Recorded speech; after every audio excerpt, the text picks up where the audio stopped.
Samuel Stein is a policy analyst and writer living and working in New York City. His work focuses on the politics of urban planning with an emphasis on housing, labor, real estate, and gentrification in New York City. In 2019, Verso published his first book, Capital City: Gentrification and the Real Estate State. He's a member of the steering committee for the Planners Network, the Organization of Progressive Planning. So I'm going to stop sharing, and I'm very excited and passing it on to Sam. Thank you so much, Betty. And Abby, thank you for having me here and inviting me to share my work with you all. Thank you all for coming and for reading the selection that Betty shared and the other excellent pieces that contextualize it. I'm going to talk for a little bit about the work that you read and about my piece in the Radical Housing Manifesto.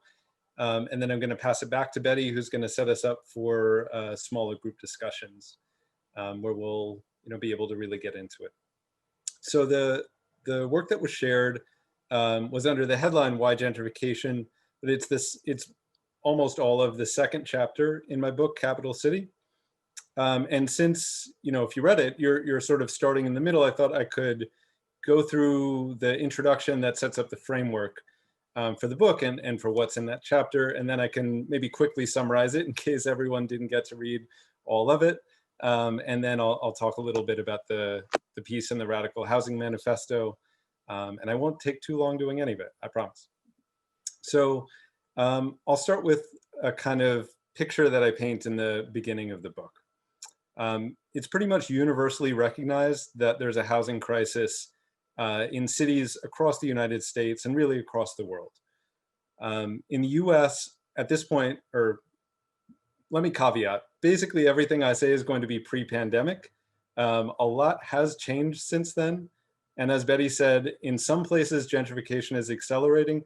In some places real estate is going into crisis. And I think that's an interesting counter dynamic, which maybe we can get into in the group discussions, but I'm not going to get into it at this point. So pre-pandemic, homes are changing hands at a rapid pace, but home ownership is at a 50-year low.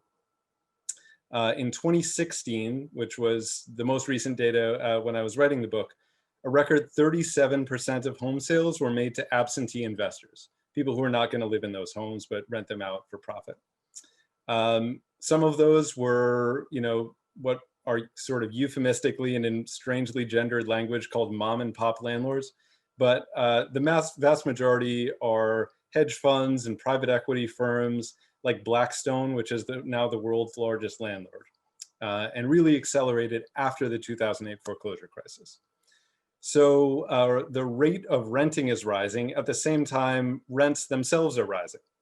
The average move-in rents for apartments in the US, or the rent on a vacant apartment, have more than doubled over the last 2 decades, at the same time as wages have remained pretty much stagnant, accounting for inflation, especially in the bottom half of the income pool. So for most people, wages are flat and housing prices are escalating, which means that just people are paying over an obscene amount of their income in rent. There's not a single county anywhere in the US where a full-time minimum wage worker can afford the average 2-bedroom apartment. And there are plenty of full-time minimum wage workers, raising households and families who need that kind of space. And so we have a rise in what we call rent burdens. Like I said, the percentage of your income that goes to rent. They're becoming oppressive, and especially for people of color in segregated neighborhoods, which is to say most neighborhoods. Around the country, rent burdens in predominantly white neighborhoods are at about 31%. So in mostly white neighborhoods, renters are paying about 31% of their income in rent. That's already considered unaffordable.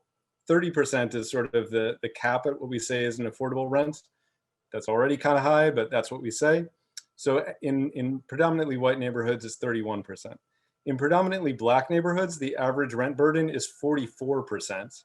And in predominantly Latino neighborhoods, it's 48%.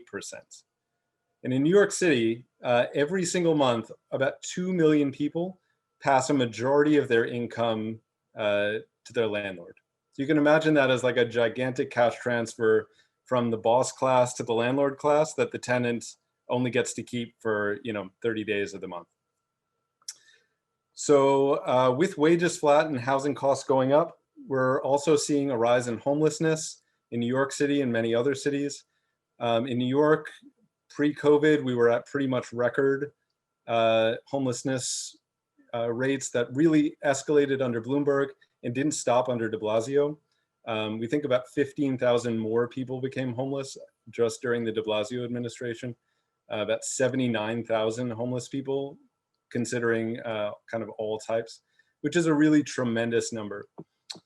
So there's a lot of ways of explaining these phenomena we might kind of simply or even euphemistically call a housing crisis. There's basically two mainstream explanations. The first is to say there's a mismatch between supply and demand. And that's the way that like neoclassical economists explain all price problems, is that if there was more supply, then demand would be distributed more and the price would come down. That doesn't really work out so well in housing, but the point of my talk is not to get in there and explain what is and is not true about that. I will say that there is definitely a very underwhelming supply of housing that is affordable to the people who demand it. Undeniably true. The second mainstream explanation is a demographic shift and sort of a cultural shift in what's considered desirable, what's considered cool, how households are structuring themselves away from nuclear families and toward alternative arrangements, all of which pushes people toward wanting to live in cities rather than wanting to live in sprawling suburbs. That's also true. The point of my work, again, is not necessarily to refute either of those explanations, but to suggest another one that I think is just as or possibly more important and almost completely ignored in the mainstream discourse, which is to say that there's a surplus of capital in real estate. So it's not just that there's a deficit of housing, it's that there's a surplus of global capital, really, that's being invested in the real estate business, in the business of owning land and buildings for profit. There are a number of ways of measuring this surplus that I'm talking about. Perhaps the most evocative that I've seen is that global real estate is now worth $217 trillion, which is kind of an unfathomably high number. But if you imagine all the gold that has ever been mined anywhere in the world, and you piled it all together, and you think about how much money that gold would be worth, global real estate is worth 36 times that amount. It makes up 60% of the world's hard assets. So a majority of the things that are invested in that you can actually touch, as opposed to like a financial derivative, which is ephemeral. And the vast majority of that investment is in housing, and most of it is in cities.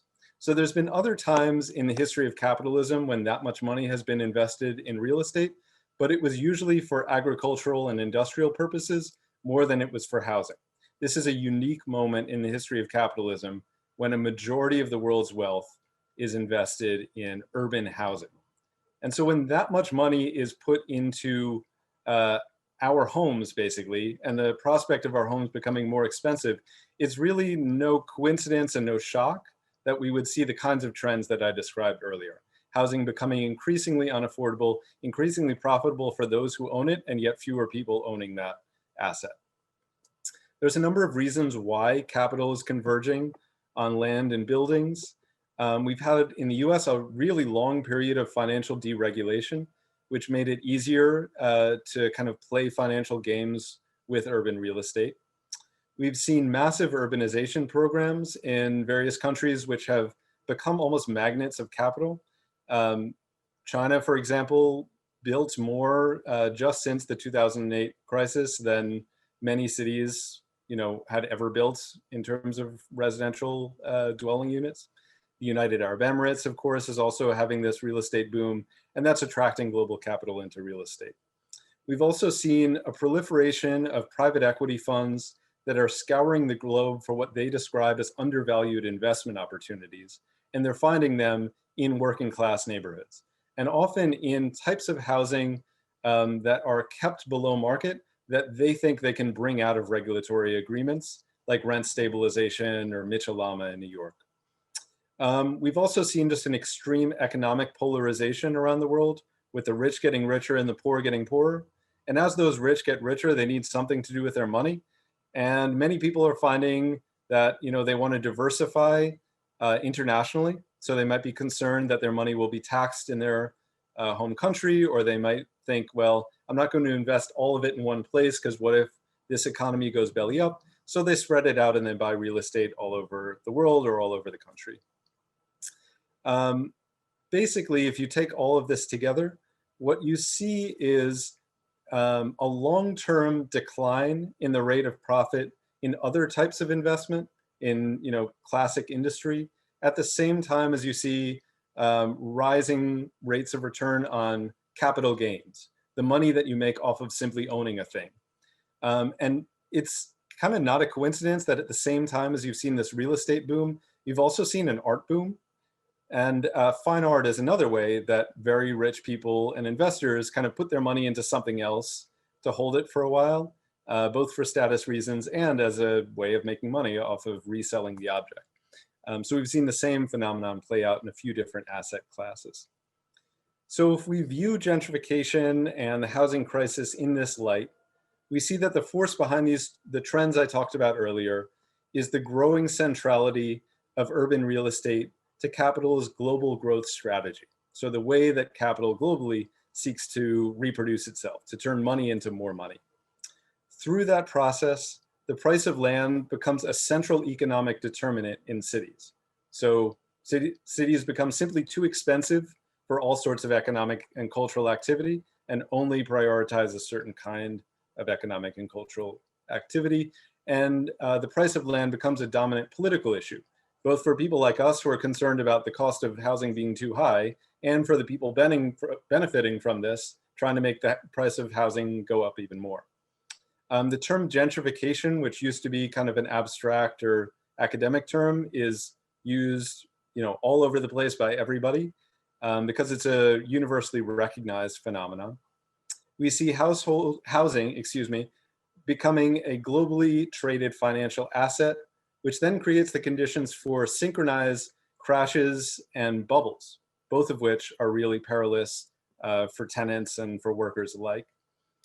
We see government, particularly at the municipal level, at the city level, becoming increasingly obsessed with raising property values and redistributing wealth through land and rent. And they do this for multiple reasons that I'll get into in a moment. And then, of course, we have this president who is the first real estate developer president in the United States, and probably won't be the last if things continue to go as they go, really symbolizing the power of real estate politically.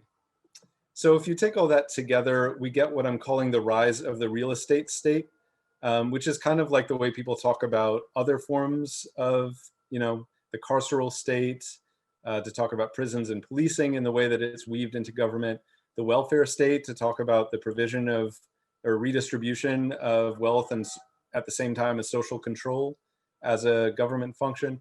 I'm talking about the real estate state as the ways that the logic of the real estate industry get embedded in political systems at all scales, but especially at the scale of the city.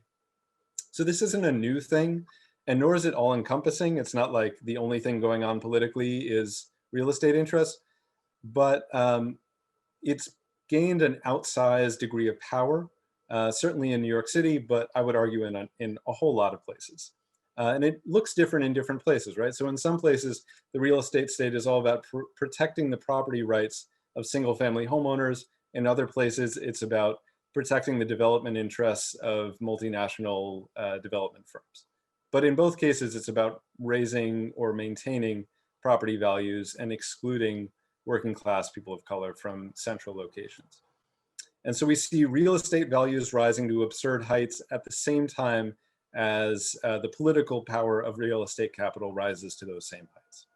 And I'm particularly interested in this book and in the chapter that you read in city planners. City planners don't like that this is the case. This isn't like why they get into the job for the most part, though some of them, have other motivations. But for the most part, like, they want to make cities nicer, more beautiful, more equitable, more environmentally sustainable. And then they find themselves in this position where basically all they can do is promote rising real estate values and then use the gains that come from that in terms of increased tax revenue or whatever else to try to kind of deal with the problems that an ever rising real estate market creates. And it's this tremendous paradox that they find themselves in, and also that activists who are trying to influence planners find themselves in, where the system is really narrowly defined and only gives very limited opportunities for intervention. And so you find yourself kind of playing these games within the city planning system, trying to participate as fully as possible.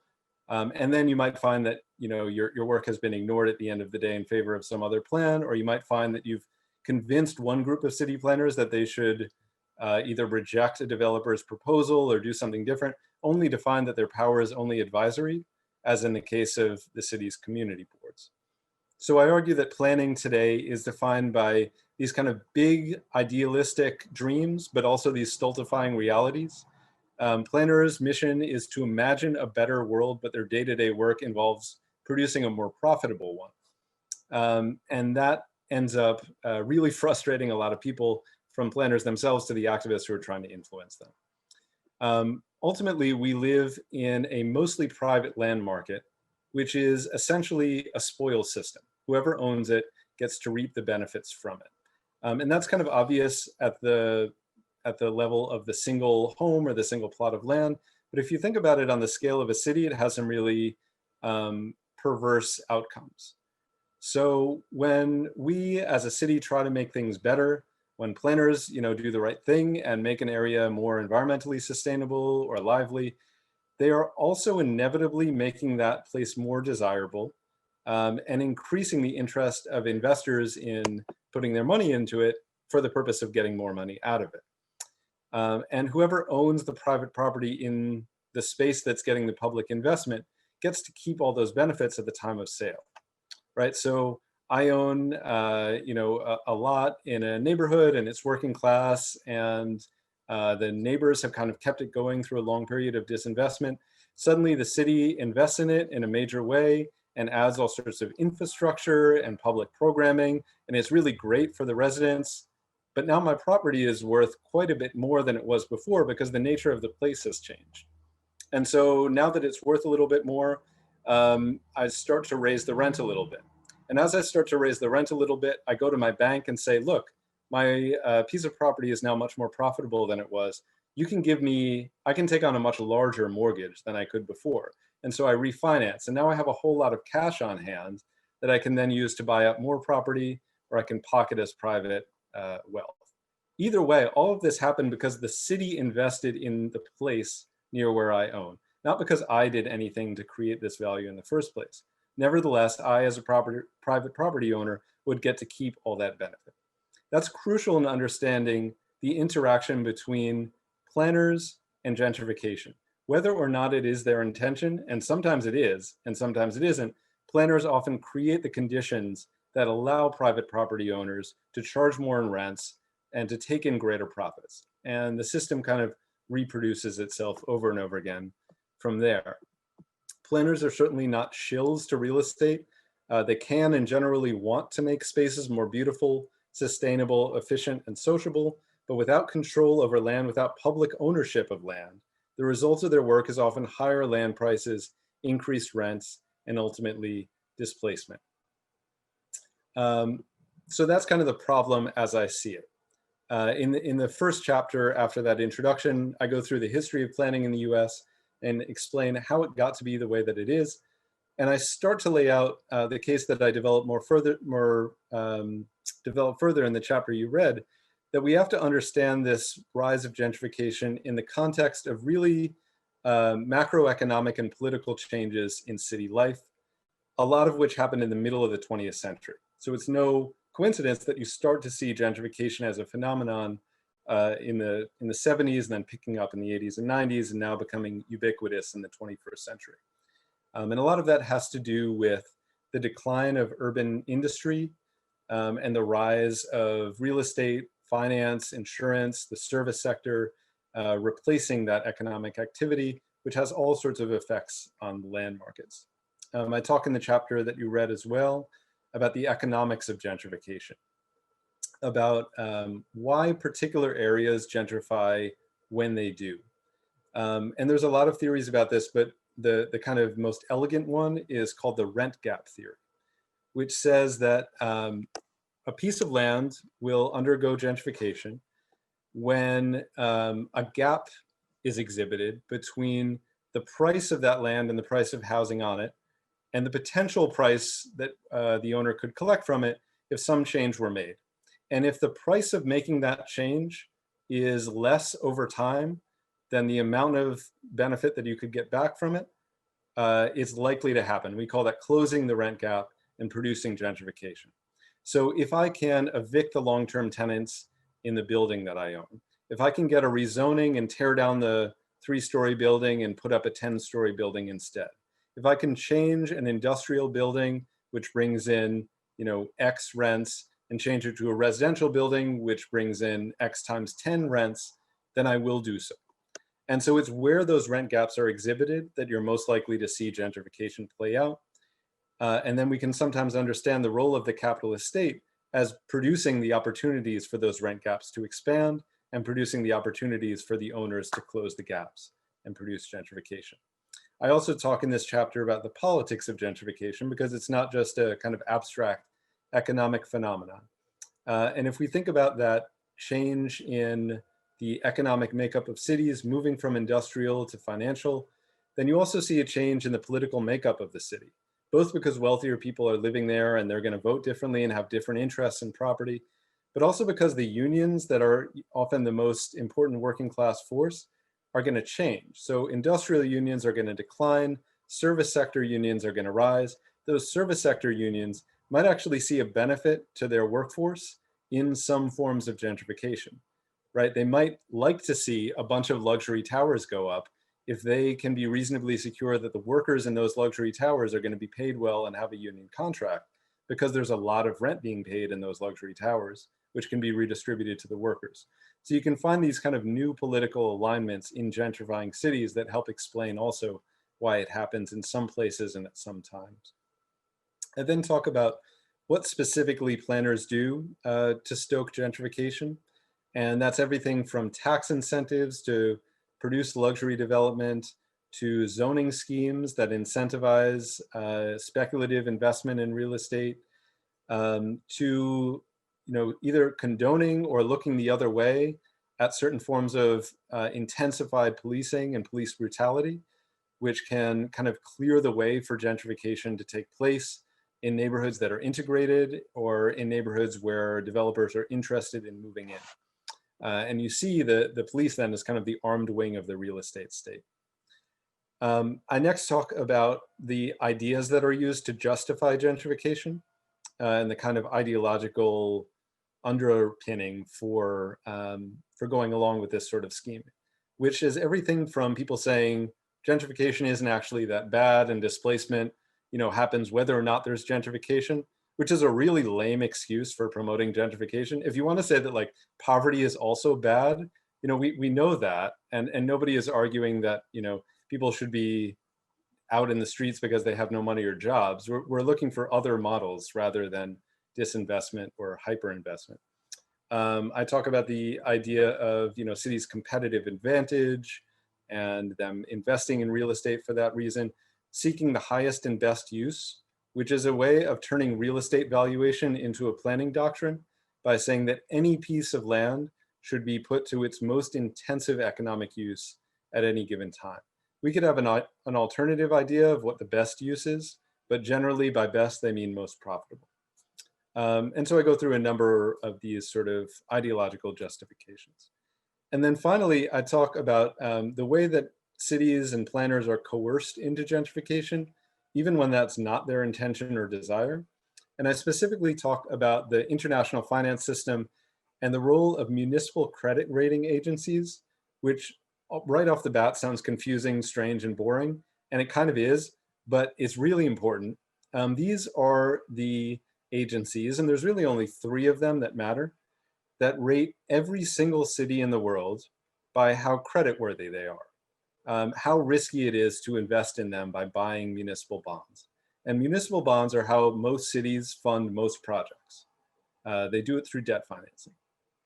And if these three bond agencies, which are private entities, decide that your city is not creditworthy, you will have a very hard time raising the money you need to run your city and to do many of the good things that we would want, like building out public or affordable housing. And the bond agencies may actually downgrade you because you do all the things that we on the left would want: having strong municipal unions, keeping your public housing going, expanding your public health and public education systems. Those are not things that these credit rating agencies think are, the best uses of public financing. Whereas if you slash all of those things, you'll look like good city managers, and then your credit rating could soar. And so it's this really perverse system of disciplining municipal leftism. And I think it's actually a pretty strong argument for organizing at larger geographic scales than just the city, let alone just the neighborhood. So that's the chapter you read.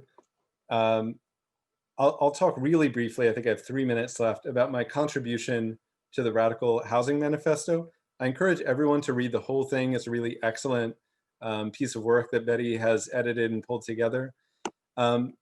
Betty sent the people who were contributing to it a list of questions to think about. And the first one on there was, is gentrification inevitable? And I wanted to take that on because it's such an easy question to answer yes or no. And yet neither of those answers to me is really sufficient. Because people who like gentrification, who support gentrification, will say, yes, it's inevitable, it's natural, and it's good. And most people who are against gentrification will say, no, it's socially produced, it's not inevitable, we can have a different way. And that's totally true. And yet we've seen neighborhood after neighborhood after neighborhood in New York City go in that direction. So what's going on? And I argue through a maybe convoluted metaphor that what we are being told is nature is actually the way that the system has been set up to function. So it's not that it's natural, it's not that it's inevitable by default, it's that it's become inevitable because our system produces gentrification. We can change that system, however, and produce a system that produces degentrification, as Betty is talking about. And I'll say, real quickly, I do think that the kind of real estate changes that we're seeing in this moment may actually create some new possibilities that we wouldn't have imagined before. So Betty said earlier that gentrification is really expanding, and that's really true. And it's really true in the neighborhoods that have been the hardest hit by COVID, which is yet another really perverse outcome of our system. But we are also seeing property values fall at the top of the market. And I wrote in a piece for Work, actually, if folks are interested, about the way that we could see a wave of foreclosures among landlords. And there's a line of speculators waiting to kind of buy up those foreclosed multifamily properties, and tenants don't win in that situation. But there's kind of another way that this all could go. And we could have a system where the speculators are shut out and tenants have an opportunity to basically take over those buildings and run them as limited equity co-ops, which would be kind of one vision of degentrified futures, at least at the building scale. And if we do it at a much larger scale, much more than that. And we could think about this at a national scale, we can think about this at an international scale, because COVID is an international crisis and because it's changing a lot of things about housing and real estate all over the world. So it's 8:15 right now. That's my cutoff point. Thank you so much for joining and listening, and I really look forward to the discussion to come.